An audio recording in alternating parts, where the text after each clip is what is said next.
Of course, we continue our conversation this morning, and we had the Minister of Finance, Larry Hawaii, on just a little while ago, talking about, the issues that we face and giving us basically an update as to what's taking place when we look at the issue of falling oil prices. I do have in my company this morning Mr. Hugh Howard. He is the president of the American Chamber of Commerce, AMCHAM. Good morning to you. Thank you so much for joining us this morning. Good morning, and thanks a million for having us. The Minister of Finance basically stated that the economy of Trinidad and Tobago, from where he stands, is in a good place, and we should be able to weather the storm, the issues that we face at this time. From where you stand with AMCHAM, do you believe that the economy of Trinidad and Tobago is stable? Is the glass half empty, or is it half full, or can we look at it both ways? All right, in terms of whether or not the economy is stable, I would say yes, it is. That has been the ratings given by the international rating organizations. I don't think it's a question of stability here, as the issue that there have been developments within recent times that impact very, very soundly as to whether or not we can continue to be stable. When we take into consideration that the energy sector, oil and gas, contribute about 40% of GDP, about 55% of government revenue earnings, and about 80% of export earnings. Once you have a diminution in terms of the revenues coming in from that sector, it is time that we must look up and see changes are necessary. What can we do to steady the ship of state? AMCHAM's position has always been that we just don't look at the negatives, we don't criticize, but what we try to do is to bring into the equation information that would lead us all to take appropriate action so that we do not fall into a recession. We believe that that philosophy of ours must continue because, as the late Martin Luther King Jr. said, our lives begin to end at the day when we become silent about things that really matter. And I think on that note, Mr. Howard, talking about silence, the communication lines have been opened. The Prime Minister would have addressed the nation 2 weeks ago, and of course we would have had communication, the Minister of Finance addressing Trinidad and Tobago, allowing us or giving us an idea as to what we can expect and what we should do. Now, budget 2014-2015 projected economic growth of 2.5%. Central Bank governor is saying now, well, we're looking at 0.5%. Now that the communication lines have been open, what is the suggestion that can be made or is being made, possibly from AMCHAM, as to how we move forward to at least attempt to maintain a stable economy going forward? Well, for several years, we have been hearing about diversification of the economy. Now, AMCHAM has been saying also for several years, look, it is a question of determining where we have the comparative advantages and ensuring that our people are properly trained, ensuring that productivity becomes a way of life. But we've been hearing, yes, this is going to be done, but nobody wants to bite the bullet, so to speak. So we keep ourselves being saddled with these social programs like CPEP and etc. And at the end of the day, while we say definitely one needs to take care of the vulnerable, but before we determine how we take care of the vulnerable, we must decide who constitutes the vulnerable. And what we have been seeing is, over the years, these programs that were supposed to be a kind of a transitional way of getting into the real economic contribution to the country, that has become now a permanent way of life.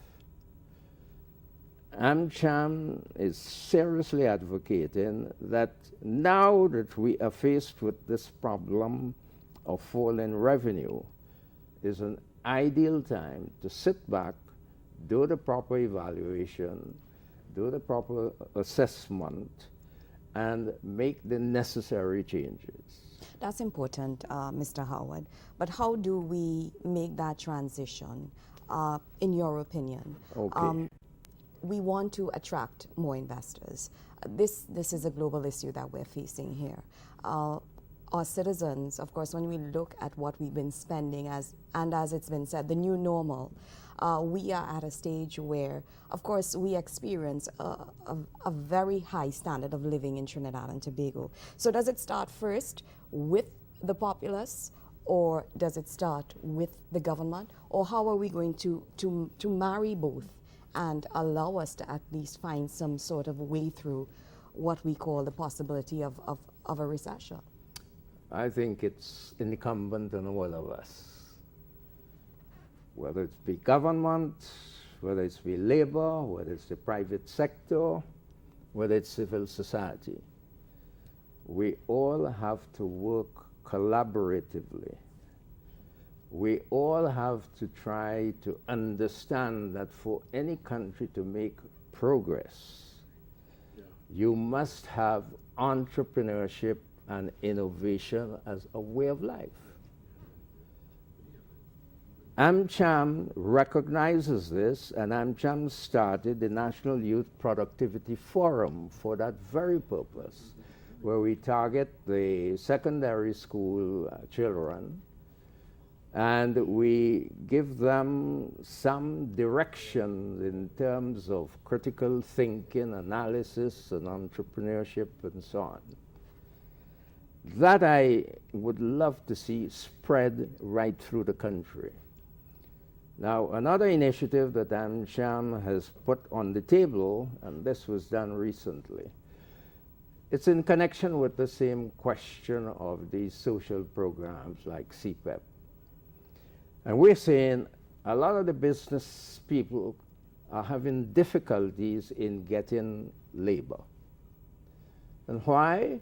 Because if people can go to CPEP and work for 2 hours, when they go to the private sector, they got to work a full day, and the productivity level has to be of a certain standard.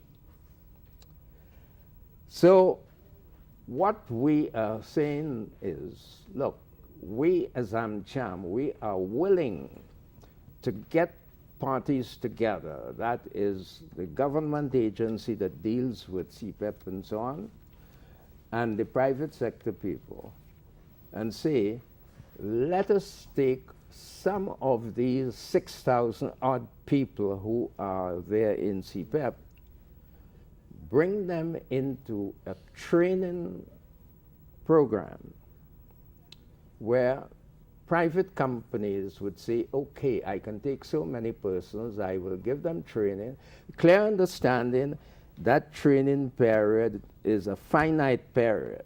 You're not going to be there for you and your next 2 or 3 generations. Over a period, whatever that period is, you will be trained, and once you have demonstrated that desire to be part of the productive labor force, the private companies will then give them permanent employment. Mr. Howard, unfortunately, we do have to wrap up, but one really quick question. We've been here before. We've been warned so many times, along with other smaller countries. The IMF has cautioned.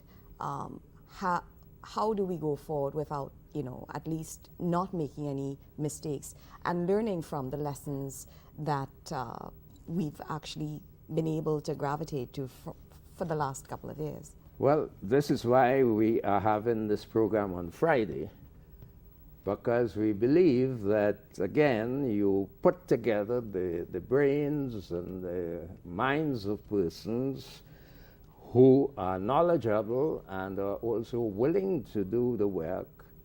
So we have this panel discussion, and it's going to be on the question of the economic outlook for the country. And some of the panelists, to give you an idea as to our thinking, on the government representative, we have the Minister of Trade and Industry, that's Minister Barath. We have Mr. Norman Christie, who is the president of BPTT. We have Maria Ducaran in the financial sector. She is from Royal Bank. And our own Nicholas Galt, who is the director of AMCHAM and also the chair of the hemispheric body called ACLA, that's the American Chambers of Commerce of Latin America and the Caribbean. And so we exhort people, please attend, where we can have some idea as to how do we take it from there. And there's going to be, as I say, it's a discussion session. And where does it take place, Mr. Howard, and at what time? It takes place on Friday. It's a breakfast meeting. It starts at 7:30. It would be at the Radisson Hotel. Thank you so much, Mr. Howard. Hugh Howard, President of the American Chamber of Commerce.